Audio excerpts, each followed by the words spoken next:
Since when did I become the maid in my own family? I asked myself the moment I read the card my daughter-in-law left beside my Thanksgiving plate. The smell of roasted turkey still filled the dining room when I picked up the little cream-colored envelope with trembling fingers.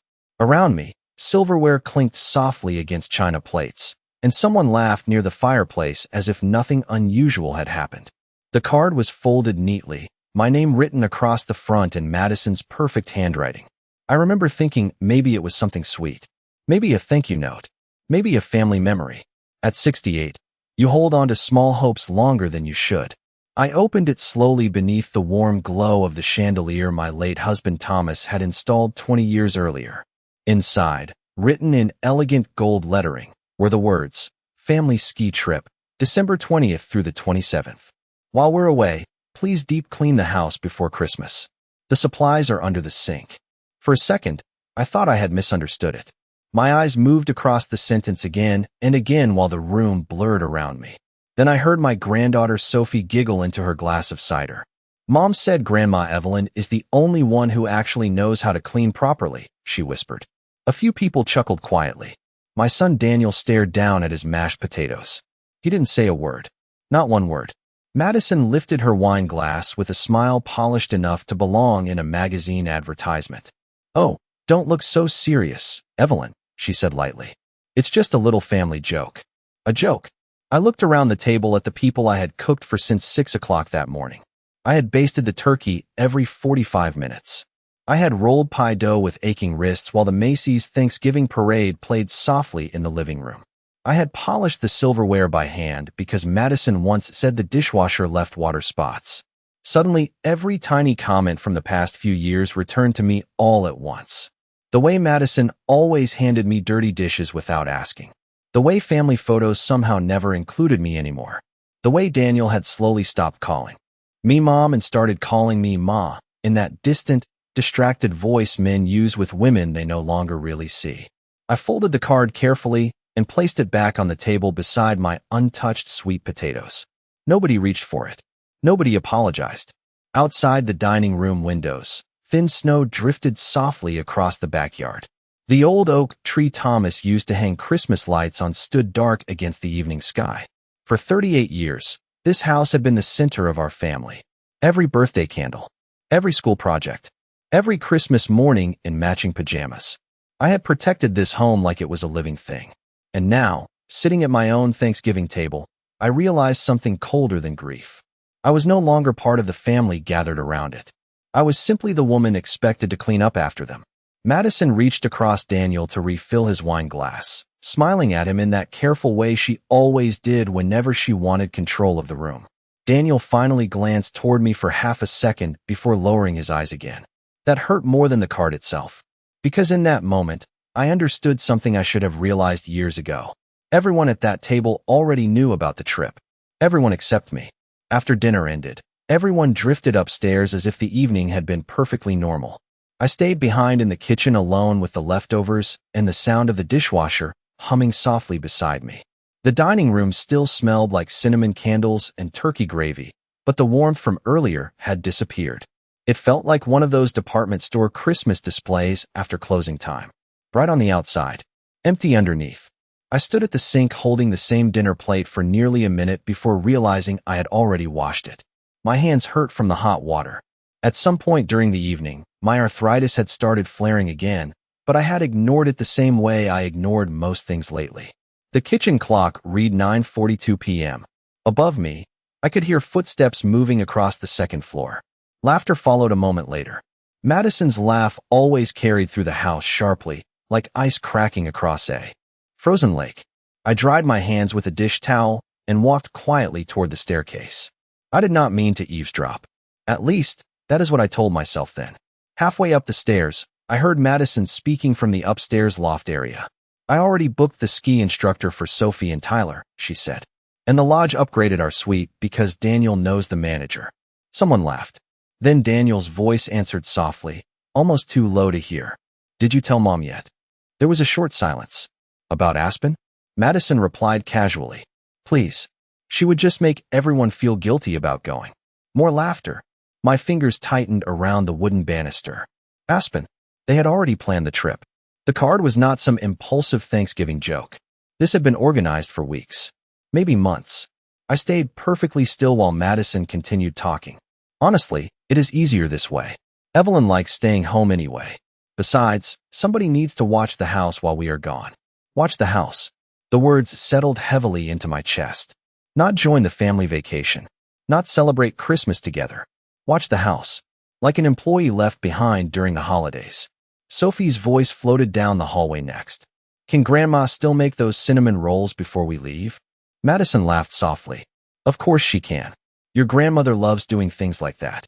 I closed my eyes for a moment because suddenly I could see Thomas standing in this exact hallway 15 years earlier, hanging garland across the railing while Christmas music played downstairs. He used to kiss my forehead every time I baked cinnamon rolls on Christmas Eve. Nobody makes a home feel like you do, Evelyn. He once told me while snow fell outside these same windows. Back then, family felt solid. Permanent. I went back downstairs quietly before anyone noticed me listening. The kitchen lights looked too bright now. Every surface in the room reflected something sharp and cold back at me.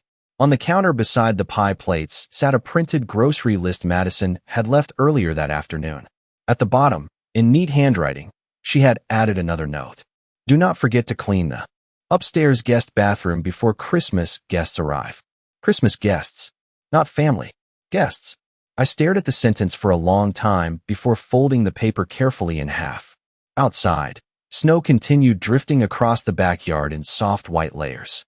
Inside the house, laughter echoed faintly from upstairs while I stood alone beside the sink wearing yellow dishwashing gloves at nearly 10 o'clock on Thanksgiving night. For the first time in my life, I realized something painful and embarrassingly simple. They had stopped seeing me as Daniel's mother a long time ago. I was simply the woman who cleaned up after everyone else. The next morning, I woke before sunrise the way I always did after difficult nights. Sleep had become lighter since Thomas passed away 3 years earlier. Some mornings I still reached across the bed expecting to feel the warmth of his shoulder beside me. But the right side of the mattress remained cold and untouched, just as it had every morning since the funeral. I wrapped my cardigan tightly around myself and walked downstairs while the house remained quiet. Outside the kitchen windows, the first pale light of dawn stretched across the snow-covered backyard.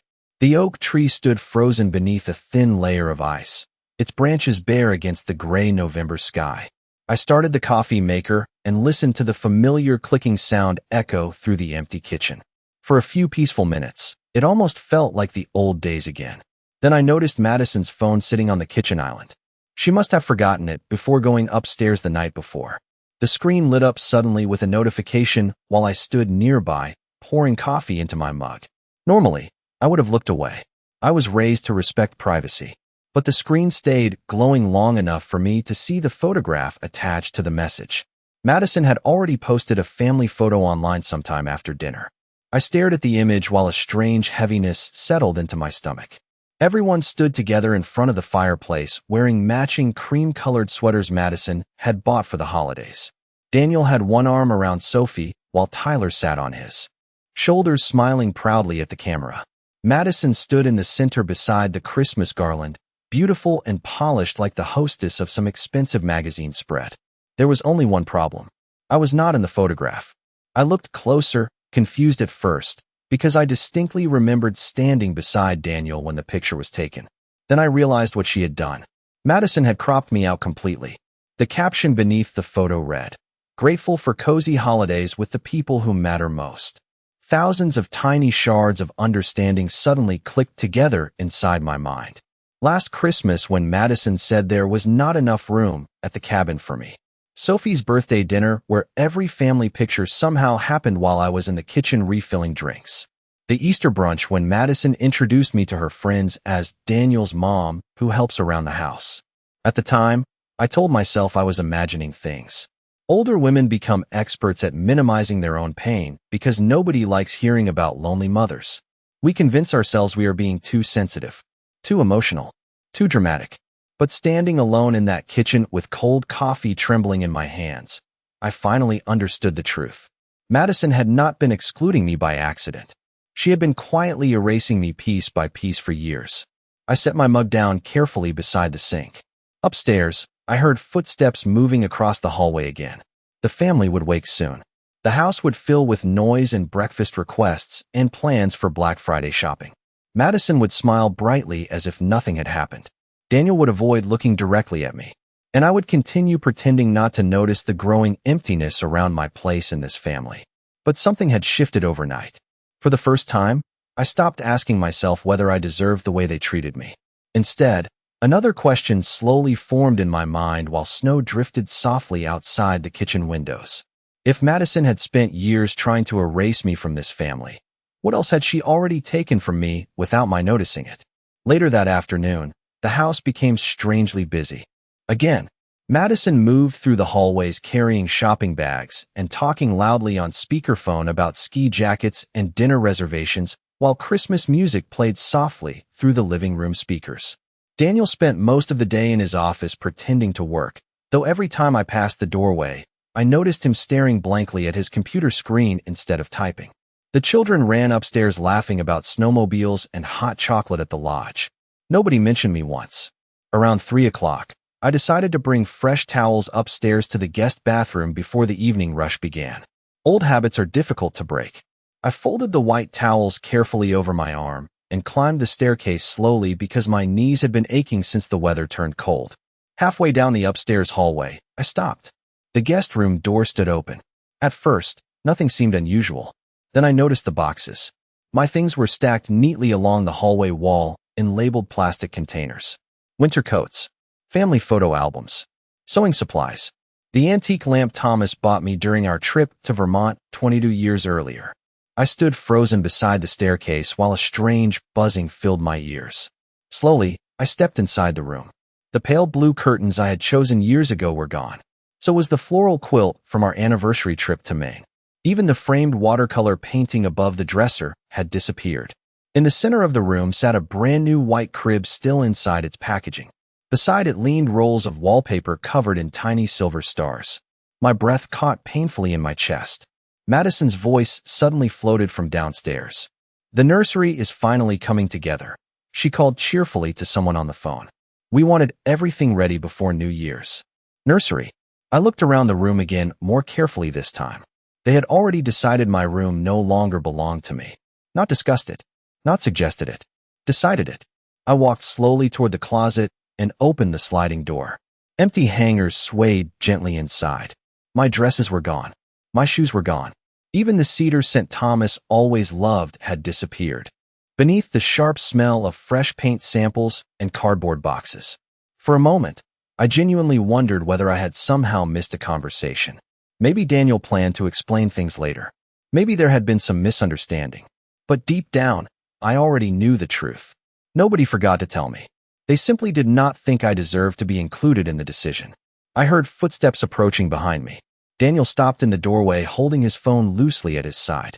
The moment he saw me standing there, his face tightened with discomfort. "Mom," he said quietly, "I was going to talk to you about this." I waited. He rubbed the back of his neck the same nervous way he used to as a teenager whenever he had broken something and hoped I would not notice. "Madison thought it made more sense to turn this room into the nursery," he explained carefully. "The baby will need more space once he arrives." The baby. Another decision nobody had bothered sharing with me. I stared at my boxes stacked along the hallway wall like forgotten storage. "Where exactly am I supposed to sleep now?" I asked softly. Daniel hesitated too long before answering. "We figured the downstairs den would be easier for you anyway. Less stairs. Easier for me." Such a gentle phrase for something so humiliating. The downstairs den was barely larger than a walk-in closet. No windows. No bathroom. Just a pull-out sofa beside the laundry room. Daniel kept talking after that, explaining practical details in that calm corporate voice he had learned after years of business meetings with Madison's wealthy friends. But I barely heard him anymore. Because standing there in the empty room where I had once rocked Daniel to sleep through childhood fevers and thunderstorms, I realized something colder than rejection. My son was helping his wife slowly remove me from my own home one room at a time. That evening, I moved my things downstairs without asking anyone for help. The house was loud with Christmas movies and children arguing over marshmallows and hot chocolate, while I carried 38 years of memories one box at a time into a room barely large enough for a twin mattress. The downstairs den. smelled faintly of detergent from the laundry room next door. A small lamp sat crookedly on the side table beside the pull-out sofa, and the single window faced the side fence instead of the backyard. I placed my folded sweaters carefully into the tiny closet and tried not to think about the bedroom upstairs where I had once slept beside Thomas every night for almost 4 decades. Around 8:30, the house finally grew quieter. Madison took the children upstairs for baths, while Daniel remained in his office pretending to review emails. I sat alone on the edge of the sofa bed staring at the old family photograph I had unpacked first. It showed Thomas standing beside me during our 25th anniversary party. His arm rested proudly around my waist while Daniel, barely 18 at the time, smiled between us wearing the navy blazer Thomas bought him for graduation. We looked like one of those families from holiday greeting cards. Stable, loving, permanent. I traced my fingers lightly across Thomas's face in the photograph. You would not believe this house now, I whispered softly into the empty room. A sudden knock startled me. Before I could answer, the front doorbell rang upstairs. I heard Madison's heels crossing the hardwood floors overhead, followed by the muffled sound of the front door opening.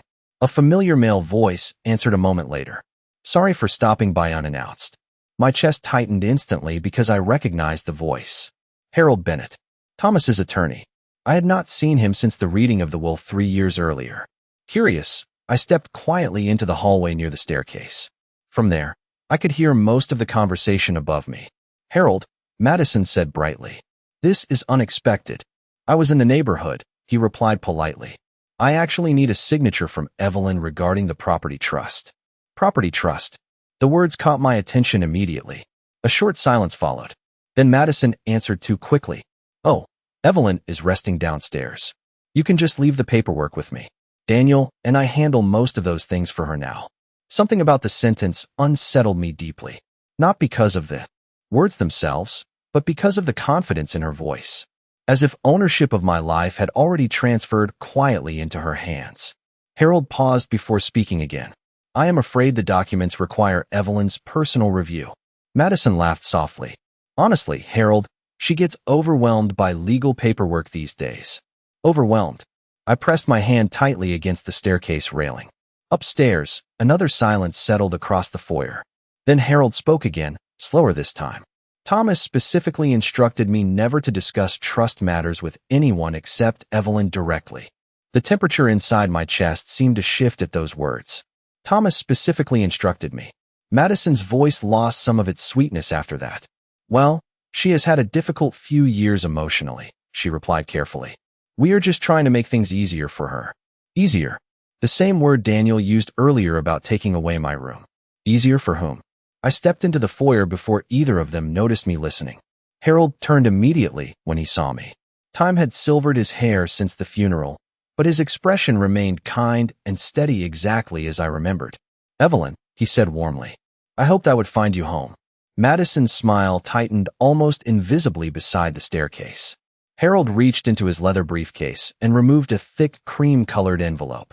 There are several trust updates Thomas wanted reviewed under specific circumstances, he explained calmly. And after what I observed tonight, I believe it is finally time for you to see them. Harold stayed for less than 20 minutes, but by the time he left, the entire foundation beneath my life had shifted. Madison stood near the staircase the whole time with her arms folded tightly across her chest, pretending to scroll through her phone while listening to every word. Daniel eventually emerged from his office looking pale and uncomfortable the moment he saw legal paperwork spread across the dining room table. Nobody offered coffee. Nobody sat down. The house felt tense in the quiet way expensive hotels feel before storms. Harold adjusted his glasses carefully and slid several documents toward me beneath the soft glow of the chandelier. Thomas updated the trust 6 months before he passed away, he explained calmly. There were conditions he preferred to keep private unless certain situations developed. I looked down at the paperwork without fully understanding what I was seeing at first. Legal language always exhausted me. Pages of dense paragraphs and signatures and financial terms. But then Harold pointed to one section specifically highlighted in blue ink. Your husband included a protective clause regarding the residence, he said gently. Madison shifted immediately beside the staircase. Daniel looked confused. Protective clause? He repeated. Harold nodded once. If Evelyn is ever pressured, manipulated, displaced within the home, or emotionally isolated by beneficiaries residing on the property, full ownership rights transfer immediately back into her sole control. The room became completely silent after that. Even the children upstairs had stopped running through the hallway. I stared at Harold while the words slowly settled into place inside my mind. Sole control. Not Daniel. Not shared family ownership. Me. Madison spoke first, her voice unusually sharp beneath its polished surface. I do not understand, she said carefully. Daniel inherited this house after Thomas passed away. Harold turned toward her politely. Actually, he did not. Daniel blinked. What? Harold folded his hands calmly across the table. Thomas never transferred ownership to Daniel directly. The property remained protected under Evelyn's living trust. Daniel and future descendants were listed as conditional beneficiaries only. Madison's face lost color so quickly it startled me. Conditional, she repeated. Harold nodded again. Conditional upon Evelyn maintaining full dignity, permanent residence rights, and independent authority inside the home. Nobody moved for several seconds. I could hear the grandfather clock ticking faintly from the hallway near the front door. Tick, tick, tick. The same clock Thomas wound every Sunday morning for nearly 30 years. Daniel finally looked toward me, genuinely unsettled now. Mom, he said quietly, I did not know any of this. And strangely enough, I believed him. Because Daniel had never really paid attention to details once Madison entered his life. He trusted her to organize things, to handle things, to make decisions. That was how she gained control so slowly over the years. One decision at a time. Harold slid another document toward me. There is more, he said softly. My fingers trembled slightly as I turned the page. Attached beneath the legal paperwork sat a handwritten letter from Thomas himself. The sight of his handwriting nearly took my breath away. Strong black ink. Slight slant to the left. Exactly the same as every Christmas card he ever signed for me. Evelyn, if you are reading this, then something inside our family has changed in ways I feared might happen after I was gone. I stopped reading for a moment because suddenly the room blurred. Thomas knew. Somehow, before he died, Thomas had already seen the cracks forming around me. Harold's voice lowered gently beside the table. Your husband loved you very much, he said, and he worried that kindness would make you vulnerable to the wrong people. Across the room, Madison looked like someone trying desperately to hold together a collapsing wall with her bare hands. For the first time since Thanksgiving dinner, she was not smiling anymore. The house changed after that night, although nobody openly admitted it. Madison stopped making little jokes whenever I entered the room. Daniel suddenly started lingering near me during conversations as if he were trying to measure how angry I might become. Even the children sensed something had shifted beneath the surface because the house grew quieter in strange moments, especially whenever legal paperwork or holiday plans were mentioned. But the biggest change happened inside me. For years, I had spent my life making myself smaller to keep peace inside this family. I ignored insults. I ignored loneliness. I ignored the feeling of slowly disappearing inside my own home because I thought sacrifice was what mothers were supposed to do. Thomas used to tell me I apologized too much. You treat your own feelings like unwanted guests, he once said gently while we washed dishes together after Christmas dinner. At the time, I laughed. Standing in the kitchen 3 days after Harold's visit, I finally understood exactly what he meant. That morning, Madison came downstairs wearing cream-colored workout clothes and carrying her phone in one hand while speaking to someone through wireless earbuds. The ski lodge looks amazing, she said brightly while opening the refrigerator. Honestly, we all just need this vacation after such a stressful year. She stopped talking the moment she saw me sitting at the kitchen table. In front of me rested a yellow legal pad, a cup of untouched coffee, and several folders Harold had left behind. Madison removed one earbud slowly. Morning, she said carefully. I looked up at her calmly. Good morning. She opened the refrigerator door and avoided eye contact while pretending to search for almond milk. Normally, I would have offered breakfast by then. Eggs, toast, fresh fruit for the children before school. Instead, I remained seated quietly at the table. The silence unsettled her more than anger ever could. Did Sophie mention she needs cupcakes for Friday? Madison asked after a moment. Vanilla, not chocolate this time. I folded one document carefully before answering. No, she did not. Madison blinked slightly. Oh, another silence followed. Then she laughed softly in that polished way she always used whenever she wanted to regain control of a conversation. Well, if you have time this week, maybe you could bake them Thursday night. I met her eyes for the first time in days. I will not be doing that. Her expression froze almost invisibly. Excuse me, she asked. I said I will not be baking cupcakes this week. My voice remained calm, gentle even. That seemed to confuse her more than shouting would have. Madison stared at me for several seconds, as if waiting for the rest of the conversation to appear. An apology, an explanation, some sign that I still understood my role inside the house. But none came. Upstairs, I heard Tyler running across the hallway while a cartoon played loudly from someone's bedroom television. Ordinary sounds. Ordinary morning. Yet the entire balance inside the house had begun shifting quietly beneath everyone's feet. Madison closed the refrigerator harder than necessary. Fine, she replied tightly. I will just order them. That sounds easier, I said softly. She turned toward me quickly then, almost suspiciously, as though she could sense something changing that she could not fully control anymore.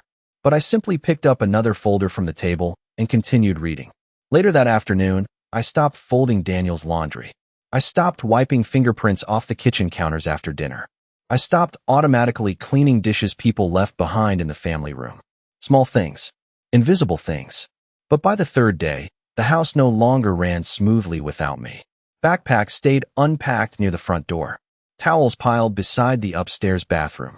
Madison burned a casserole because she forgot it in the oven while answering phone calls.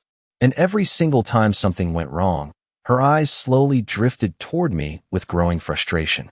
Not because she missed me, but because for the first time in years, she was being forced to notice how much of her life rested quietly on the shoulders of the woman she had spent years trying to erase.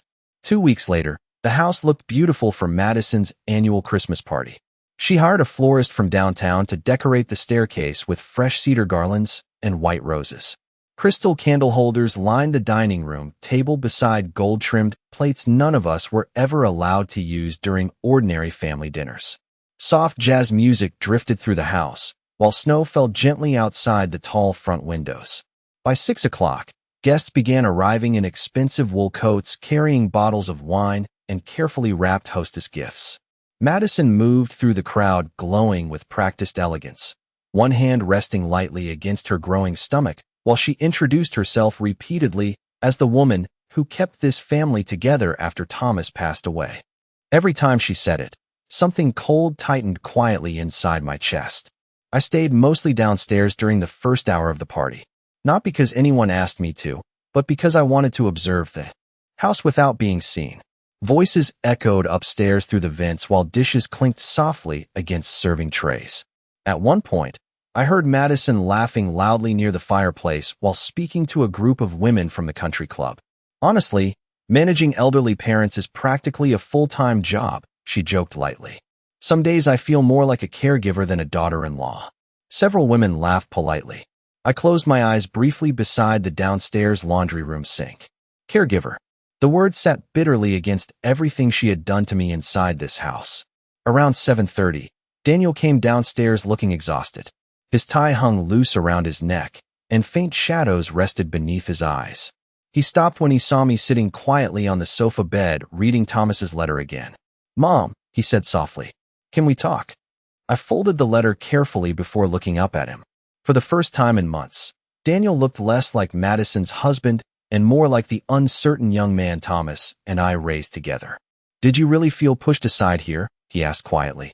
The question almost made me smile because of how painfully obvious the answer should have been. But I saw something different in his face now. Confusion, guilt, fear. Before I could answer, raised voices suddenly echoed from upstairs. Madison's voice cut sharply through the music. What do you mean the trust was reviewed? She demanded.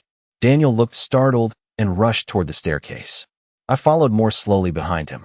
Guests stood awkwardly near the dining room, pretending not to listen, while Harold Bennett remained calmly beside the fireplace, holding several legal folders against his chest. Madison's face had gone pale beneath her makeup. You had no right discussing private family matters during my party, she snapped at Harold. Harold adjusted his glasses calmly. You invited several individuals tonight who are directly connected to the property investment proposal, he replied evenly. I believe transparency would be appropriate before any assumptions about ownership continued. The room became very still after that. One of the men near the bar lowered his drink. Slowly, Madison glanced around and realized too late that several guests had apparently believed Daniel and Madison already owned the Carter house outright. Harold continued speaking carefully. The property remains exclusively under Evelyn Carter's protected trust authority. Any future sale, renovation, or financial leverage involving this residence requires her direct approval.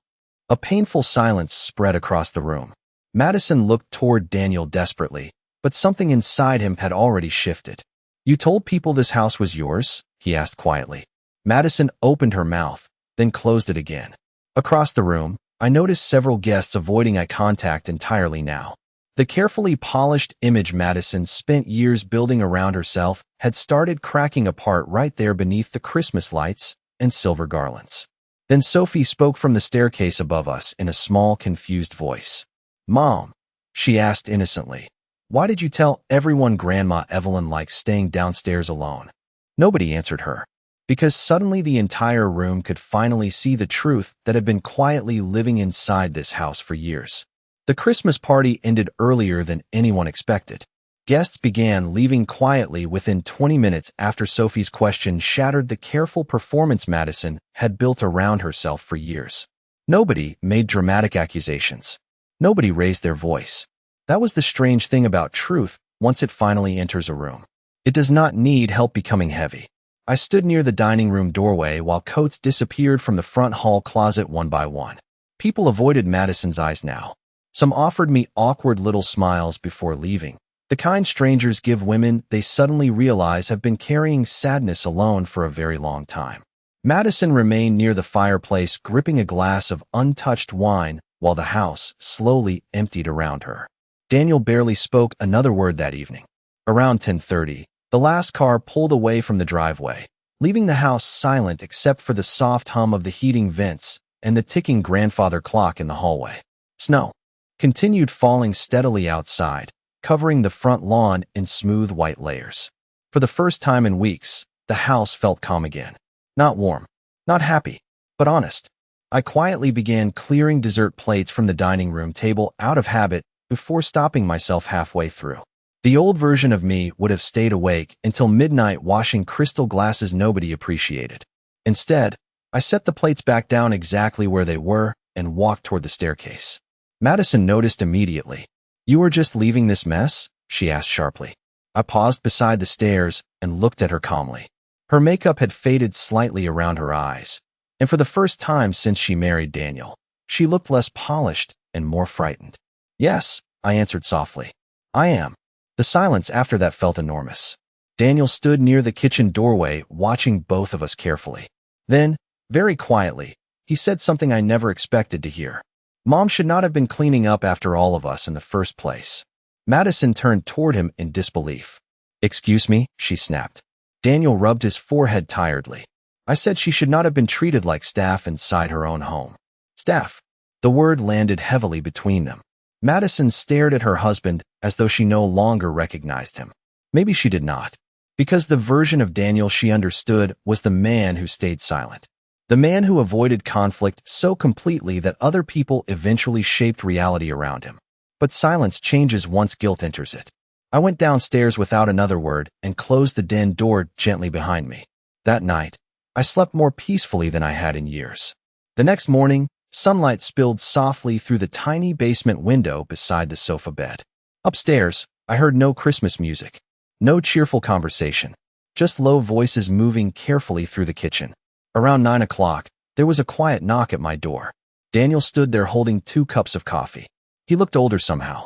Not physically older, just tired in the way people look after finally seeing something they spent years avoiding. He handed me one of the mugs. Carefully. I am sorry, Mom, he said quietly. For all of it. I wrapped my hands around the warm coffee cup without answering right away. Because forgiveness is a strange thing at my age. People assume older women hand it out endlessly simply because we survived so much. But survival does not erase memory. I looked past Daniel toward the staircase leading upstairs to the rest of the house. To the kitchen where I cooked thousands of meals. To the living room where Thomas once fell asleep every Christmas Eve beside the fire. To the dining room where I slowly disappeared piece by piece while pretending not to notice. Then I looked back at my son. I spent years trying to keep this family together, I told him softly. But somewhere along the way, I forgot to protect myself too. Daniel lowered his eyes again, unable to argue with that. 6 months later, I moved into a small coastal home nearly 200 miles away. White curtains, blue shutters, ocean air drifting through the windows every morning. Sometimes Daniel visits with the children. Sometimes he comes alone. Madison never does. And strangely enough, I no longer feel angry when I think about her. Because people like Madison only thrive in places where kindness mistakes silence for weakness. The day I finally stopped shrinking myself to make other people comfortable was the day I realized something important. I was never the unwanted part of that family. I was the part holding everything together.